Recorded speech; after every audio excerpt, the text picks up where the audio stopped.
तो आज हम करने वाले हैं विक्टोरियन राइटर्स की सीरीज़ को कंटिन्यू, और जिसमें आज हम करेंगे पार्ट 13 शार्लेट ब्रंटे के बारे में।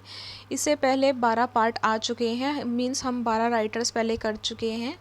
डिस्क्रिप्शन में आपको लिंक मिल जाएगा बाकी राइटर्स की जो वीडियो बनाई गई हैं उन पर ज़रूर देखिएगा। तो शुरू करते हैं शार्लेट ब्रंटे के बारे में पढ़ना। जो शार्लेट ब्रंटे हैं उनका लाइफ स्पैन रहा 1816 टू 1855, और जो कि विक्टोरियन नॉवलिस्ट हैं। ये 3 ब्रंटे सिस्टर्स थी, शार्लेट, एमिली और एन। और शार्लेट सबसे बड़ी हैं, एल्डेस्ट हैं, और सबसे ज़्यादा इनमें से यही जीवित रही थी। और जो इनके नॉवेल्स हैं वो क्लासिक्स हैं इंग्लिश लिटरेचर के। अब इन 3 बहनों ने मिलकर एक स्कूल भी खोला but failed to attract peoples.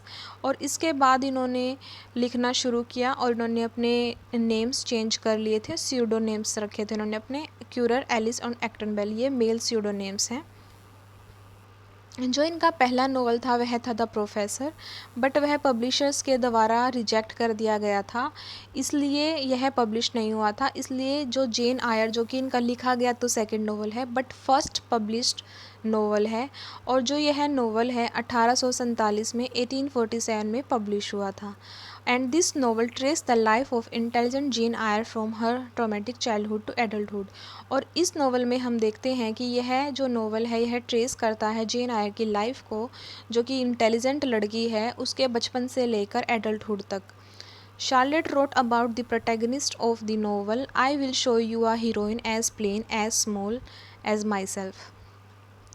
अब जो ये शार्लेट ब्रोंटे हैं इस नोवेल के बारे में खुद ही लिखती हैं कि जो इस नोवेल की प्रोटैगनिस्ट हैं वो जेन आयर हैं, और जो जेन आयर हैं उनके बारे में वह कह रही है कि वह एक ऐसी हीरोइन दिखा रही हैं जो उन्हीं की तरह है और जिसका नाम जेन आयर है। The sisters admitted to their Bell pseudonyms in 1848 and by the following year were celebrated in London literary circles. अब जो शार्लेट ब्रोंटे होती हैं वह अपना सेकंड नोवेल लिखती हैं। 1848 Charlotte Bronte began work on the manuscript of her second novel. अब वो अपना दूसरा नोवेल लिखना शुरू ही करती हैं। It was only partially completed, half ही कंप्लीट हुआ है when the Brontes family suffered the deaths of 3 of its members within 8 months. Emily died in 1848 and died in 1849 and now Bronte was unable to write at this time. अब यहाँ बात की जा रही है इनका जो सेकंड नोवेल है शिरले, उसके बारे में। जो इनका सेकंड नोवेल है शिरले, यह जब लिख रही थी इसके बारे में, इसको लिख रही थी, यह जब हाफ ही कंप्लीट हुआ था तभी ब्रोंटे फैमिली में 3 डेथ हो जाती हैं 8 महीने के अंदर अंदर। और इनकी जो 2 बहनें हैं वह भी इसमें मतलब उनकी भी डेथ होती है 1848 में और 1849 में। इनमें से 2 तो इनकी बहनें ही थी। अब क्या होती हैं, ब्रोंटे बहुत परेशान हो जाती हैं, वह लिख नहीं पाती।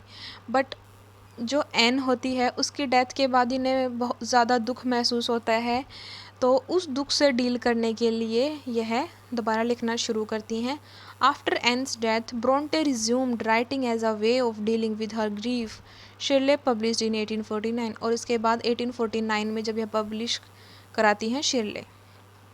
And themes of the novels are industrial unrest and the role of women in society. अब जो शार्लेट ब्रोंटे हैं वह विक्टोरियन नोवेलिस्ट हैं, और विक्टोरियन नोवेलिस्ट की मेन थीम तो रही ही है इंडस्ट्रियलिज्म के बारे में लिखना। और इन्होंने भी बताया कि इंडस्ट्रियल अनरेस्ट जो इस टाइम पर चला हुआ है वह इस नोवेल में इन्होंने दर्शाया है, और जो वीमेंस की सोसाइटी में रोल है, भूमिका है, उसको भी इसमें दर्शाया गया है। ये भी इनकी मेन थीम्स हैं।